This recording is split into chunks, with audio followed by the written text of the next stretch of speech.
প্ৰিয় দৰ্শক, মই মীৰাই আপোনালোকক স্বাগতম জনাই আজিৰ ভিডিঅ'টি আৰম্ভ কৰিব ওলাইছোঁ। মানুহে কি কাৰণত নিঃসন্তান হয়, কি কাম কৰিলে সন্তান লাভ কৰিব পাৰি তাৰ বিষয়ে ক'বলৈ ওলাইছোঁ। দৰ্শকসকল, ভিডিঅ'টি শেষলৈকে চাবৰ বাবে অনুৰোধ জনালোঁ। আহকচোন ভিডিঅ'টোৰ মাজলৈ আগবাঢ়ো। পুৰণি কালত এদিনাখন দেৱৰ্ষি নাৰদে তেওঁৰ পিতৃ তথা লোকপিতামহ ব্ৰহ্মদেৱক কৈছিল, হে পিতৃদেৱ, পৃথিৱীৰ মানুহে কি কৰ্ম কৰিলে সন্তানহীন হয়, কি পাপ কৰ্মৰ ফলত মানুহৰ স্ত্ৰী বন্ধ্যা হয়, কি কৰ্ম কৰিলে মানুহে কন্যা সন্তান লাভ কৰে, কি কৰ্মৰ বাবে নাৰীয়ে মৃত সন্তান জন্ম দিয়ে আৰু কি কৰ্মৰ ফলত নাৰীয়ে পুত্ৰ জন্ম দিব পাৰে, দয়া কৰি মোক জনাওক। নাৰদৰ কথা শ্ৰৱণ কৰি মৃদু হাঁহিৰে ব্ৰহ্মদেৱে কৈছিল, হে নাৰদ, তুমি মোক বেদজ্ঞ পণ্ডিতৰ বিস্ময় পথ বেদান্ত জিজ্ঞাসা কৰিছা। মই তোমাক সংক্ষেপে তোমাৰ প্ৰশ্নৰ উত্তৰ প্ৰদান কৰোঁ শুনা।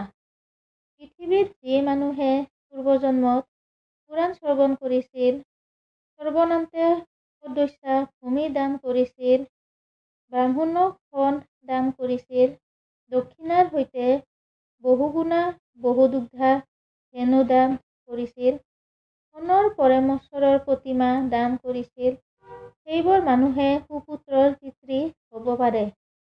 পূৰ্বকৃত সেই কৰ্ম আৰু ইহকালৰ পুণ্য কৰ্মৰ ফলত নৰ নাৰীয়ে সুপুত্ৰৰ জনক জননী হ'ব পাৰে। যি নাৰীয়ে ক্ৰোধান্বিত হৈ সোণৰ বিষ্ণুৰ প্ৰতিমা দান কৰে, ভক্তিভাৱে পবিত্ৰ বেদজ্ঞ ব্ৰাহ্মণৰ চৰণক পান কৰে আৰু পুৰাণ শ্ৰৱণ কৰি বহু দক্ষিণা দান কৰে, সেই নাৰীয়ে বহু সন্তান সন্ততিৰ মাতৃ হয়। যি নাৰীয়ে পূৰ্বজন্মত কপটতাপূৰ্বক আনৰ বালকক বধ কৰে, সেই নাৰী ইহজন্মত বালহীনা হয়। যি নৰ নাৰীয়ে পূৰ্বজন্মত জলত নিমগ্ন বালক দৰ্শন কৰিও সেই বালকক জলৰ পৰা উদ্ধাৰ কৰা নাছিল, সেই নৰ নাৰীয়ে ইহজন্মত অপুত্ৰক হয়। সন্তান সন্ততি নথকা নৰ নাৰীয়ে বিক্ষোভ আৰু কুমাণ্ড সোণৰ সৈতে পবিত্ৰ ব্ৰাহ্মণক দান কৰিব লাগে, বালব্ৰত পালন কৰিব লাগে আৰু পুৰাণ শ্ৰৱণ কৰিব লাগে। সুপুত্ৰ লাভৰ বাবে নৰ নাৰীয়ে একান্তমনে বিষ্ণুক ধ্যান কৰিব লাগে। হে নাৰদ, পূৰ্বজন্মত যি নৰ নাৰীয়ে অতিথিক নিৰাশ কৰিছিল, ক্ৰোধবশতঃ দণ্ড বিধান কৰিছিল, সেই নৰ নাৰীয়ে ইহজনমত অপত্য লাভৰ পৰা বঞ্চিত হয়।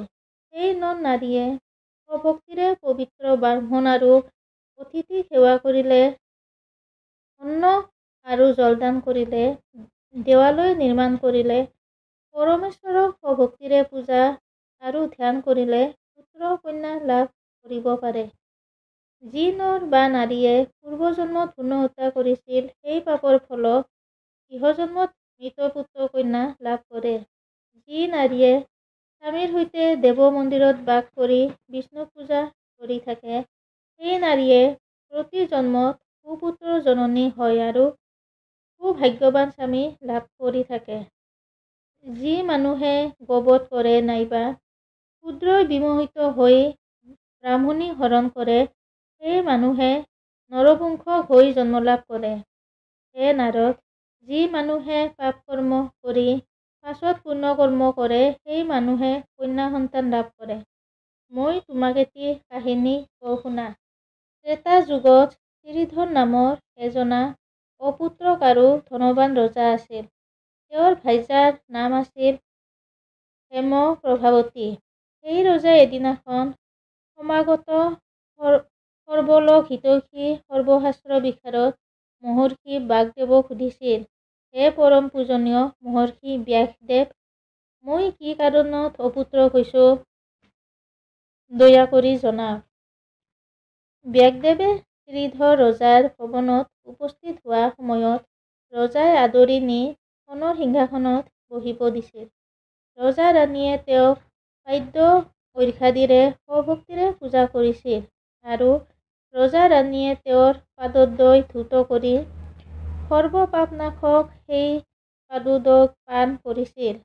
ব্যাসদেৱে ৰজা ৰাণীক আশীৰ্বাদ প্ৰদান কৰি ৰজা ৰাণীৰ শুভাশুভ জিজ্ঞাসা কৰিছিল। সেই সময়ত ৰজাই ব্যাসদেৱক অপুত্ৰৰ কাৰণ কি সুধিছিল। তেতিয়া ব্যাসদেৱে কৈছিল, হেৰা ৰজা শ্ৰীধৰ, তুমি ধাৰ্মিক আৰু তোমাৰ পত্নীও পতিব্ৰতা। তোমালোকে পূৰ্বজন্মৰ কৃতিকৰ্মৰ বাবেহে এই জনমত অপুত্ৰ হৈছা। তোমালোকৰ পূৰ্বজন্মৰ কথা কওঁ শুনা। পূৰ্বজন্মত তুমি চন্দ্ৰশৰ্মা নামৰ ব্ৰাহ্মণ আছিলা আৰু তোমাৰ এই ভাৰ্যাৰ নাম আছিল শংকৰী। এদিনাখন তোমালোক দুয়োজনাই পথেৰে গমন কৰি থকা সময়ত এটি নিজ জাতিৰ বালক জলমগ্ন হোৱা দেখা পাইছিলা। তোমালোকে সেই দৃশ্য দৰ্শন কৰিও অৱহেলা কৰি সেই বালকক জলৰ পৰা উদ্ধাৰ কৰা নাছিলা। সেই বালকটি কিছু সময় জলমগ্ন হৈ মৃত্যুবৰণ কৰিছিল। হেৰা ৰজা শ্ৰীধৰ, পূৰ্বজন্মত তোমালোক স্বামী স্ত্ৰীয়ে আন বহু পুণ্য কৰ্ম কৰিছিলা বাবে এই জনমত তোমালোকে ৰজা ৰাণীৰূপে বহু ভোগ কৰিলা। কিন্তু সেই জন্মত তোমালোক দুয়োজনাই পানীত ডুবা নিজ জাতৰ সন্তান বুলি হেয় জ্ঞান কৰি সেই বালকক পানীৰ পৰা উদ্ধাৰ নকৰাৰ পাপৰ ফলত এই জনমত পুত্ৰহীন হৈছা। মনত ৰাখিবা, বিপদগ্ৰস্ত জলমগ্ন অগ্নিৰ মাজত থকা হিংস্ৰ জন্তুৰ কবলত পৰা ভোকাতুৰ তৃষ্ণাতুৰ আদি মানুহক সহায় কৰাত কোনো উচ্চ নিজ জাতিভেদ বিচাৰ কৰিব নালাগে। সেই পাপৰ ফলত পৰজন্মত মানুহে বহু কষ্ট ভোগ কৰিব লাগে।